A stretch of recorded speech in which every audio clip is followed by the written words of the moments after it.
Hello Civ fans! As always, we've been keeping a careful eye on your feedback, both on social media and within the game's online communities.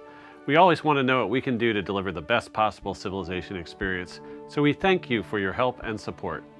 Since things can always be improved, we'd like to share some of the additional refinements we've been working on. First, we're updating the natural disasters and climate change in a few ways. We've toned down the damage from blizzards, and we're letting that type of storm occasionally add food to the map. We've also reduced the yields from dust storms, which had previously been very generous. We also took a detailed look at the timing for climate change and made some adjustments there. The natural disaster setting is no longer tied to climate change, so just because you like a lot of floods and eruptions, you won't have to get accelerated climate change. CO2 emissions from military units were cut in half, and they can be reduced further when you research advanced power cells. This should nearly double the time period between sea level rises. We've pushed up the number of coastal tiles that can flood from 35% to 45%, and we've made it so global temperature change increases the chance of storms even further, especially for those most violent varieties, such as the Category 5 hurricanes. Finally, we've added a new desertification mechanic that means that tile yields will decrease if you let climate change get out of hand. At Phase 4 and above, storms no longer provide any enhanced fertility. And at phases 5 and above, storms start to strip off fertility gains added to the map through previous floods, storms, and volcanoes. These changes mean you'll experience the climate change system a little later in your game with slower progression, but the disasters will hit a lot harder when things get to their final phases. It's important for us that each leader and their civilization can stand the test of time, no matter when they were introduced in the game. For this update, we wanted to take a fresh look at all of our new as well as existing civs. Here are some of the changes going in for the civilizations we introduced in Gathering Storm. First up are the Maori, with their insanely good tile yields. So we adjusted the culture per tile from the Meier from +2 down to +1.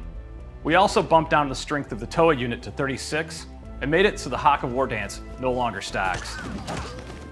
Hungary's discount on upgrading city-state units is being changed from 100% to 75% for both gold and resources. Finally, we helped Canada out a little bit with the extra point of production on snow and tundra tiles. Now onto our existing civs. India's missionaries now get 5 spreads instead of the default 3. They also receive an amenity for each religion present in a city and an extra religious pressure along their trade routes. To be consistent with the Maori Toa, the stacking of the Indian Varu combat buff was prohibited. So to compensate for that, we reduced their maintenance down to 2. China's Great Wall improvement can no longer be removed by natural disasters, and we gave the Dutch a production bonus toward flood barriers and dams. We've also made the Chateau, Sphinx, Mission, and Great Wall unique improvements stronger. We hope this evens the playing field for everyone and encourages players to go back and give established civs another try. With this update, we've started to look at the World Congress and diplomacy systems. They'll be receiving additional improvements in the months ahead, but here's what's going into the game now. The Climate Accords competition now enables projects for decommissioning power plants. Excessive CO2 emissions now reduce your favor per turn and your score in aid requests. And having too many grievances reduces your favor per turn, and being at war with the target of an aid request reduces your score in that competition. We've also worked on a ton of quality of life changes and balance tweaks. For starters, we're iterating on our jersey system that will make each civ's colors distinguishable from one another, even after multiple players choose the same civ. We've put a lot of work into how the AI puts deals together, including being sure to not present the player with the same deals repeatedly. Barbarian camp distribution has been evened out across the map. City-states have more defenses on higher difficulties. The Play-by-Cloud lobby now filters out completed games. The Panama Canal now awards +10 gold. The Mahabodhi Temple provides a diplomatic victory point. Naturalists are a bit cheaper. We've increased the cost of upgrading units. We've halved the effectiveness of the raid and total war policies. And pillaging improvements no longer provide science and culture, just gold, faith, and healing, unless you're playing as Norway. We didn't want to hamper their pillage-based economy, so part of their unique ability is to still get science and culture from pillaging improvements.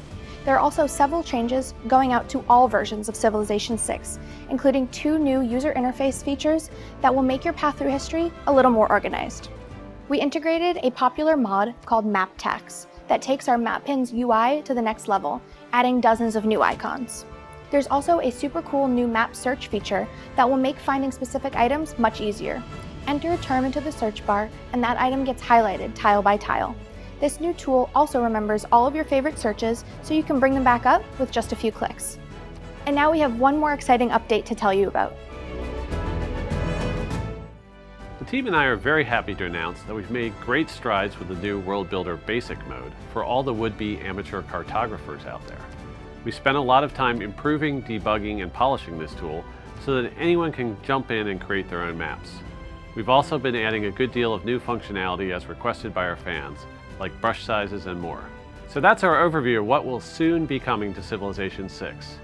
Stay tuned for when we release the full patch notes. Those will, if you can believe it, include even more fixes, balance tweaks, AI improvements, and additional updates.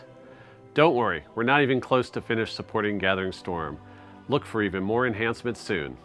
As always, we'll continue to look out for your feedback on Civ Fanatics, the Civilization subreddit, the 2K and Steam forums, and all of Civilization's social channels.